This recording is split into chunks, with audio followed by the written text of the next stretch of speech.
Hello and welcome everybody to today's webinar, which is in conversation between Barnardos Parental Advocacy Service and the Legal Aid Board. Welcome, Stephen. And today's topic is around kinship care and non-relative kinship care. So I'd just like to welcome everybody that's joined us. I know it's a big ask on the run up to Christmas as well, and welcome to any of the parents who are joining us today as well. And we've got a lot of questions on this topic as well that I'm going to run through with Stephen now. But just as people are joining, I'm going to stop the sharing. So for those of you who don't know me, my name is Niamh McCarthy and I'm the manager of the Parental Advocacy and Information Service for parents of children in care, which is delivered by Barnardos. And I'm joined today by Stephen Cahill, who I'm going to allow to introduce himself to. Yeah, thanks very much for that, Niamh. So my name is Stephen Cahill. I'm the managing solicitor of the Legal Aid Board's Chancery Street Law Centre, which is a specialised law centre that's co-located with the childcare courts. So our unit deals primarily with childcare matters, and the vast majority then of our clients will be parents who have come to us for advice or representation to do with their children or any legal issues arising from that. Thanks for that, Stephen. This is the 5th webinar we've done together, and all of those webinars will be able to be found on either of our websites, but Daisy is also going to put in the links in the chat as well, so that people can go back and have a look at them, because we've covered a load of topics at this stage, including the role of the solicitor, how you apply for legal aid, commonly asked questions, and the courtroom experience. So this webinar today in itself will be recorded as well and will be available in the next few weeks. So I suppose kinship care is a topic, I suppose, that can be confusing for people, both professionals and parents alike. So just Stephen, could you explain to us, what does kinship care mean really?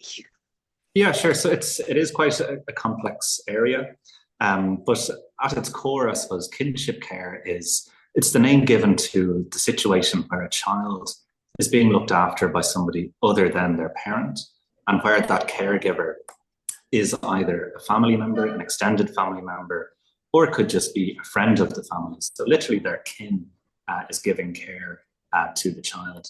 So most commonly it would arise where maybe a grandparent is looking after their grandchild, but it could equally apply to an adult sibling, an aunt, an uncle, or indeed a friend of the family. So it's a very common situation that arises for a whole host of reasons. Okay, and if I am a parent and for whatever reason my child has to go into the care of somebody else and isn't able to live at home for a certain period of time, can I request that kinship care be explored, or whose decision is it for that to be an option?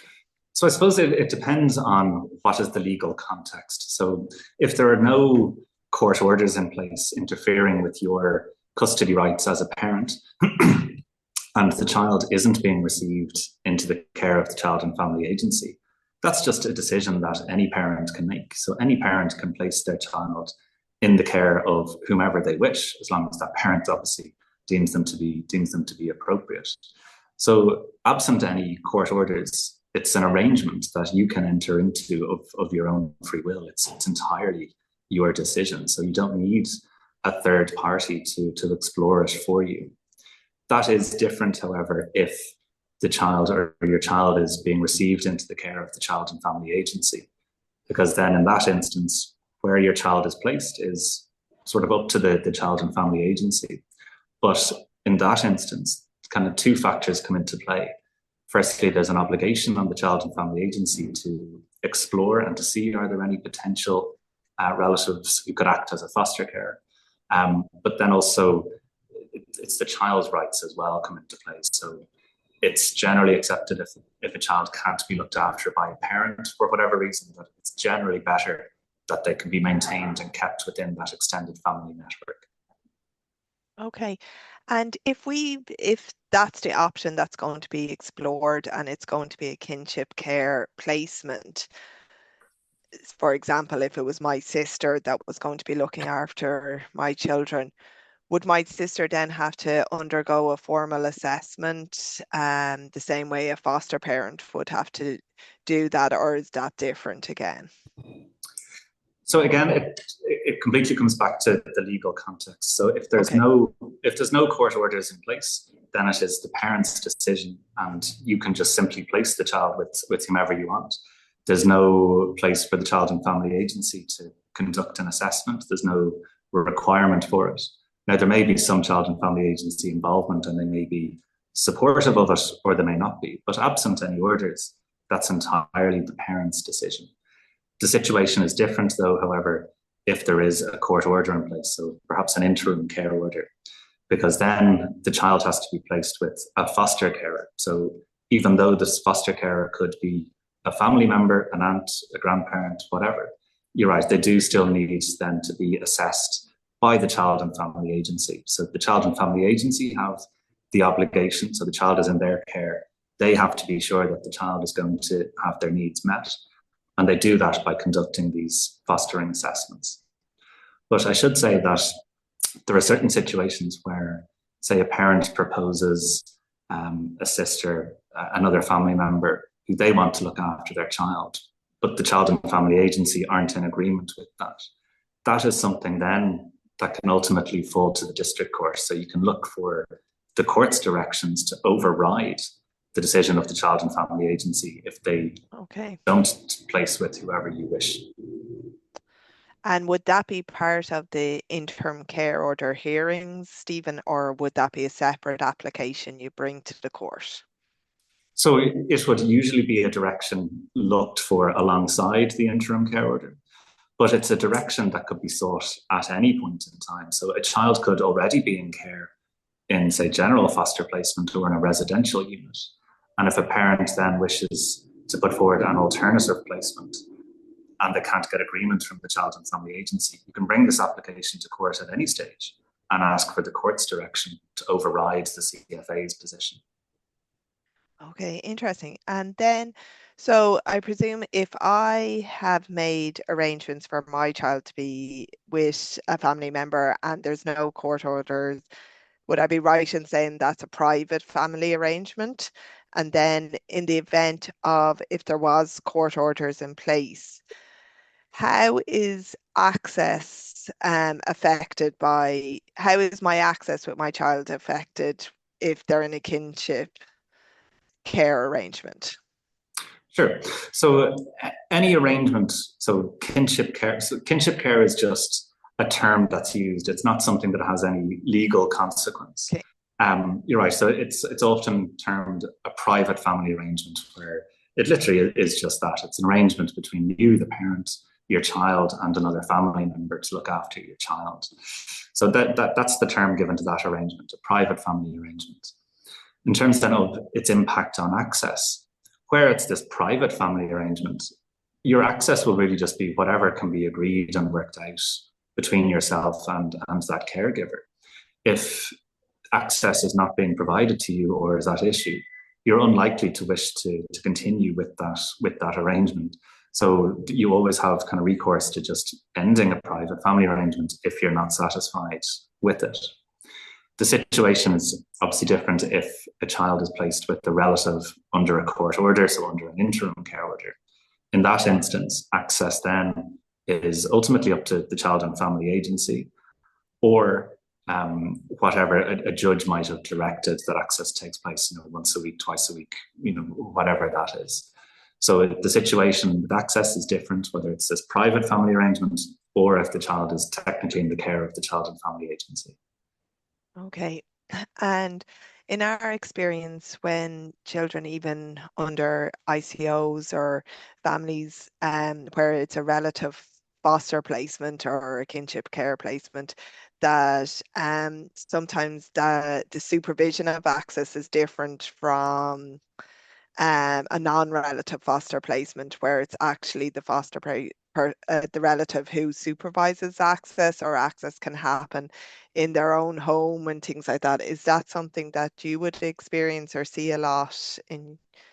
Yeah, it's definitely one of the potential benefits of a relative kinship placement, be it private arrangement or as a relative foster care, is that you would be hopeful that there's that good relationship between the relative and the parent, and that the caregiver might be willing and able to facilitate and supervise, arrange for access. And that wouldn't necessarily be the case with the general foster carer. But it's not always the case, because, say, for example, you place your child into the care of your sister, for example.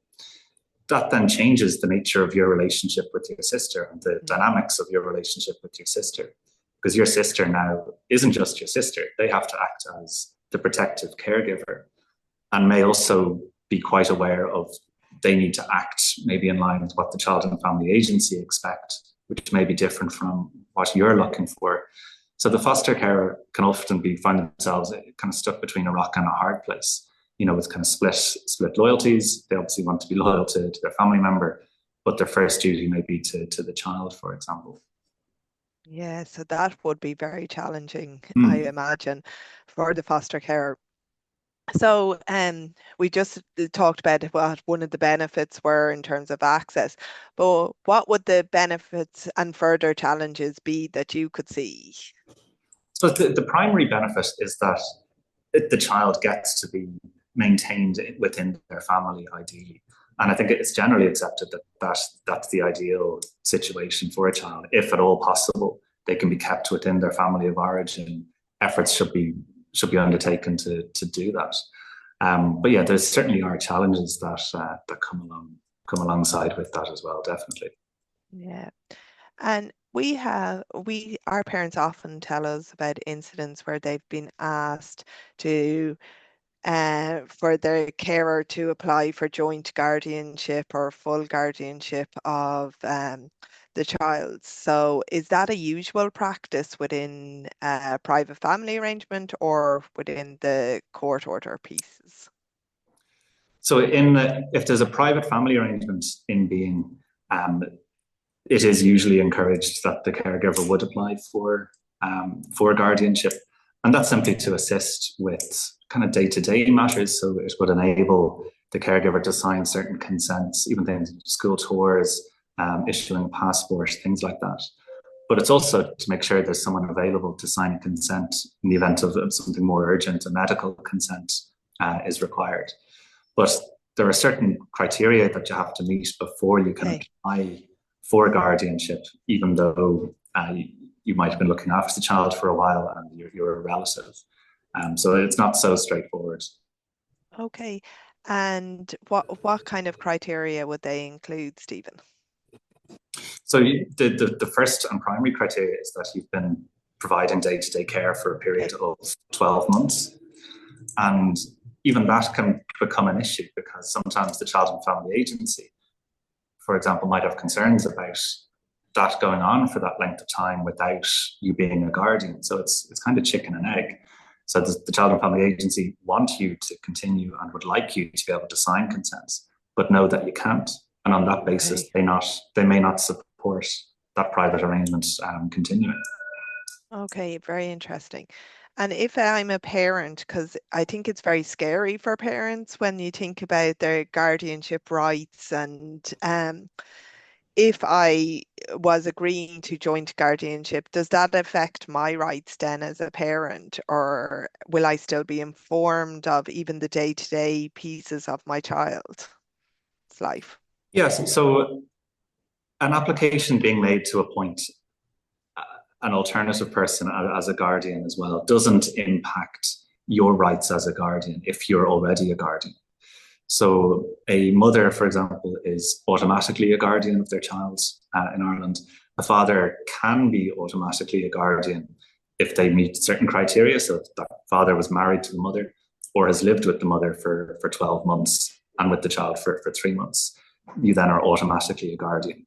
So if then a grandparent applies to be a guardian down the line, that doesn't remove you as a guardian. It doesn't diminish your rights and responsibilities as a guardian either.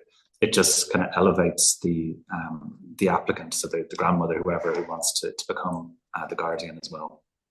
Okay.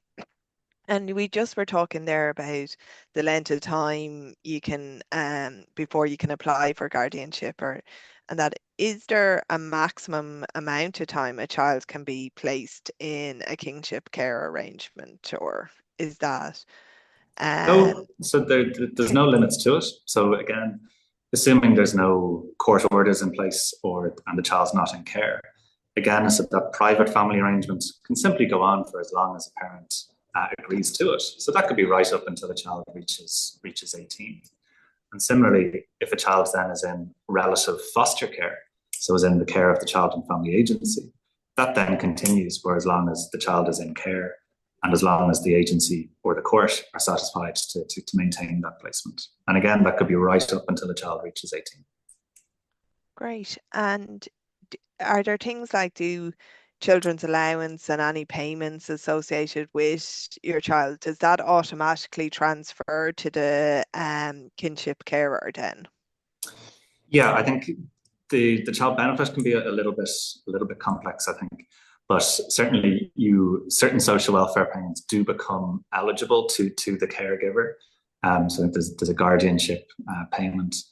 And then similarly, if they were acting as a relative foster carer, they then would be entitled to the fostering allowance. And the fostering allowance is more generous than the social welfare payment. So that's generally one of the upsides of a child being in relative foster care rather than being in a relative private family arrangement, because this payment for the benefit of the child is greater in those circumstances. Okay. Great, Stephen. Daisy has just put a question up that came through our feedback form from one of the participants to say, can a parent of a child stop grandparents from providing kinship care, or is it up to the CFA if the family providing care seek full custody? Yes, so it does arise where the Child and Family Agency, so if a child is being received into the care of the agency, they then wish to place the child with a relative, with the grandparent, for example. And sometimes the birth parent is completely opposed to that and might be opposed for a number of reasons. So there's no kind of straightforward answer as to how they will deal with that. They need to consider the rights of all parties. So there's competing rights, obviously. The parent's input and involvement is hugely important and needs to be listened to and respected. But similarly, the child has kind of competing rights to be maintained within their family.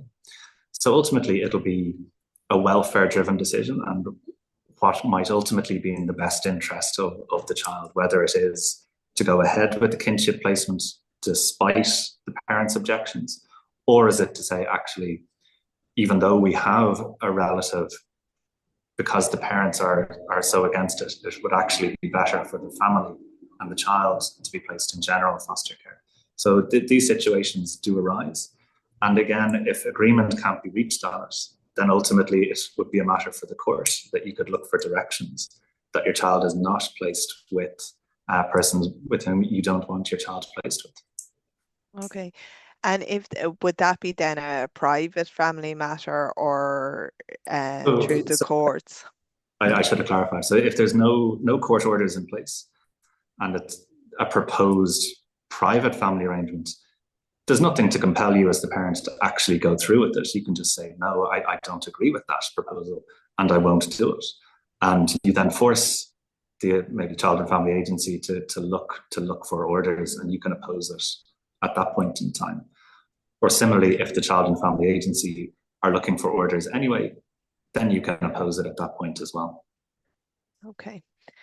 And just, I probably should have clarified this at the beginning, but we'll circle back to it.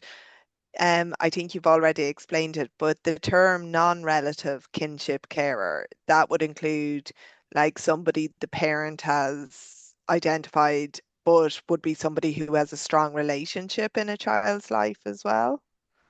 Yeah, that's exactly it. So the term your kin and kinship isn't just tied to your blood relatives. It's all of your kind of wider network, and that could be a family friend, a neighbor. You're right. Someone who's important and known to the family has that relationship. Yeah. Great. And is there certain questions you come across on a regular basis from parents, Stephen, in relation to kinship care? I think, yeah, generally they'd be looking to see, what is the difference? How does it impact on my access? If, say if it's your child's being placed in the care of your sisters, for example, you might ordinarily have gone round to your sisters for lunch or something on a Sunday. Now you're wondering, can I still do that? Yeah. And if the child is in care, then maybe that does impact. So there's a lot of kind of complexities, and it always depends on what's the legal context. Is it a private family arrangement, in which case me as the parent, I have a much greater say and I can, just end it if I'm not happy with it? Or is it a case of it's a relative foster carer, in which case the Child and Family Agency could come into play? So people are always, rightfully kind of slightly confused about that, I suppose, and ask, what's the difference and how will it impact on my contact? Because usually it's contact with the child is the most important thing for the parent. Yeah, of course. And do you find those conversations normally happen outside of court, or, how are they mediated?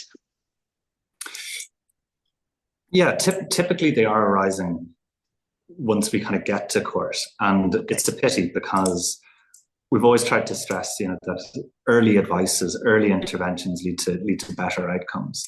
So we'd always hope that if a parent is considering an alternative arrangement, or there is Child and Family Agency involvement who are also exploring alternative care arrangements, that a parent would drop into their local law centre and seek advices of their solicitor, so that they can make then informed decisions around their child's care. Yeah, and that's, I suppose, a really common theme throughout our webinars, hasn't been to seek advice early, even if you feel any questions you have really is the best approach, and it really helps. Absolutely. I mean, there's no downside to getting these advices, getting this information. So we'd strongly encourage any parents to do so. Yeah, I suppose from the kinship carers perspective as well, I'm thinking for them, is there a lot of supports available, or have you come across that in your line of work? I would be kind of somewhat removed from that. Yeah. There certainly are supports there, but certainly anecdotally, I'm hearing, the supports could be much better. TUSLA is the Child and Family Agency. Yeah. And quite often the focus on the family might be lost. So those supports aren't necessarily readily available and put in place to support families. So that can sometimes be an unfortunate reality. Yeah. Yeah, I know calls coming through to our service around relative carers who are a bit worried about supports or things like that. We're referring on to Kinship Care Ireland as well to talk through what supports are available or where they can access supports. But yeah, because it's such a big task, I think, caring for a child as well in these circumstances. And as we've talked about the nuances and the challenges, particularly in families and maintaining all those relationships. Um, yeah. Did you want to say something, Stephen? Yeah, no, I just absolutely agree with you 100% there. It's a huge undertaking for anyone to undertake, and really they deserve as much support as is possible. We have a few minutes to spare. I've kind of gone through all my questions. We were super speedy today, but if there was Anton, I'm just keeping an eye on the chat. If anybody wants to put any questions in, please feel free to. Or if there was anything further you wanted to add, Stephen, that I haven't asked or covered that you would think would be really important for a parent to know in this situation. No, I don't think so. I think that was a pretty comprehensive, in fairness, even though we've very motored through it today. Yeah, normally we're looking for extra time, but yeah, there's nothing coming into the chat, so I think we'll just finish up there, and just wanted to thank everybody, I suppose, for logging on today. Again, reminding everybody that these recordings are all available on, and I'm going to put up the site now. But just I wanted to take this opportunity to really thank Stephen for giving his time over the last 5 webinars. I've learned a lot myself, and I think they've been really informative, and I really look forward to looking at different topics in the future again as well. So thank you, Stephen, so much for giving up your time. Yeah, no, thank you. I was very happy to be involved and to be part of the conversation. I think it was extremely worthwhile, and we've even had some good feedback already. Great. Um, so yeah, I'm just going to share a slide now with some resources to our websites and some QR codes, and just want to thank everybody for taking place. I see there's Daisy is putting some more information in the chat as well, and I see there's just some comments around the lack of supports for kinship care as well, which is a topic we may explore further in the new year as well, possibly with Kinship Care Ireland, or and get some more comprehensive information in this area. So I'm going to thank you, Stephen, so much. Very welcome. Thank you. Now, if my slideshow moves on. Oh yeah, I forgot to say, Daisy will kill me, but please scan here for our feedback form as well. We do use all the feedback we're given, and it's really helpful for us in terms of collating what information is relevant, what we'd like to build on in the future, and future topics as well. So I'll just leave that up for a little bit.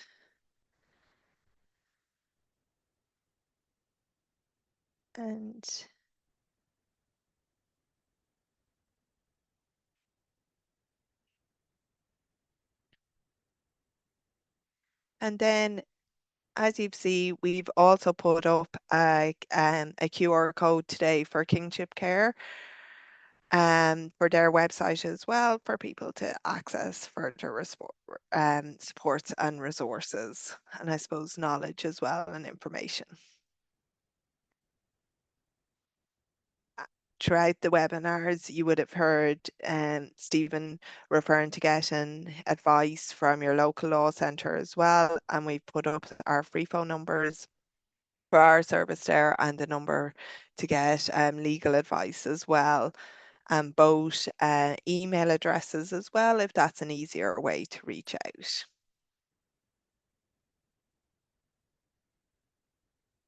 I'm just going to leave this up for a minute.